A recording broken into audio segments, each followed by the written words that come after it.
Assalamualaikum warahmatullahi wabarakatuh.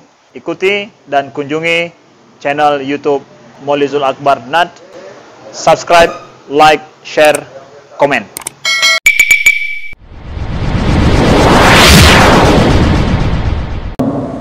Ada bangunan masjid baru berdiri di atas bekas menasah. Lalu ada yang mengatakan tidak sah iktikaf di masjid tersebut, Pak, karena bekas menasah. Ini masjid yang dibangun ini ada Jumat atau tidak di dalamnya?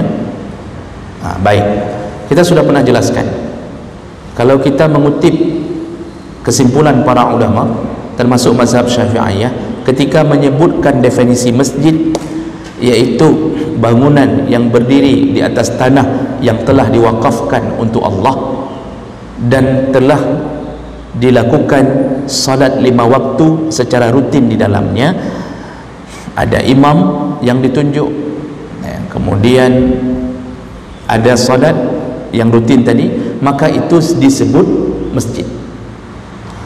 Namun kalau ada Jumat di dalamnya, maka itu disebut masjid jami', bukan nama masjid jami'.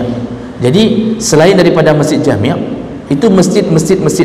Makanya di area Masjid Nabawi dari dulu pun itu ada masjid-masjid di sekitaran Madinah.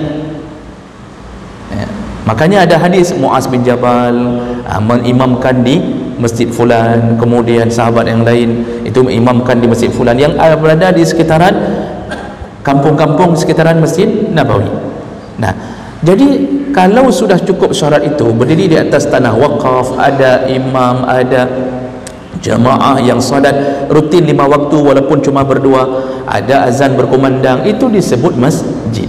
Namun kita hari ini tidak menyebut masjid. Kita menyebut dengan mengganti nama sesuai dengan istilah kita. Kita sebut menasah, kita sebut surau, orang Melayu menyebut surau, langgar, kemudian apa lagi, Pak? Musalla. Padahal itu masjid kalau syarat tadi sudah cukup.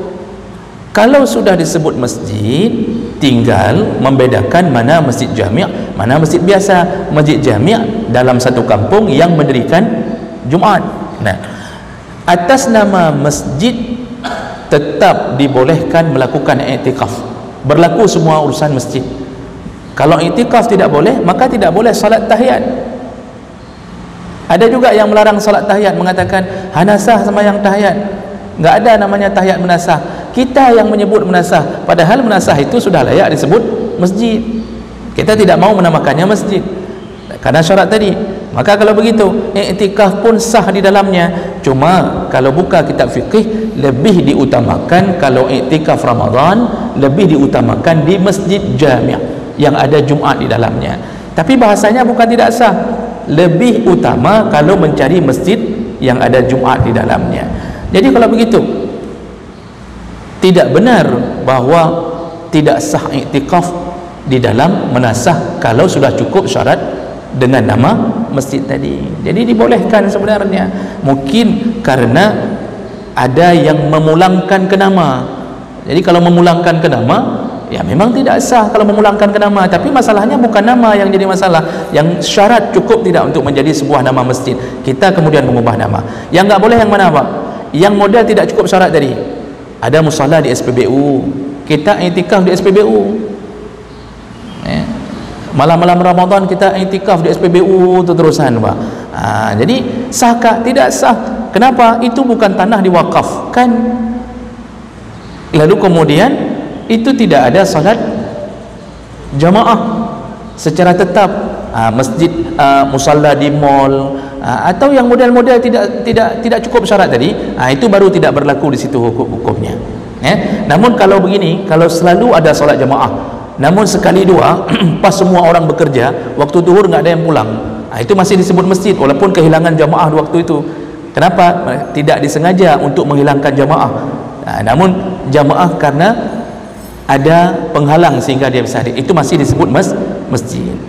Baik, jadi sah i'tikaf di situ.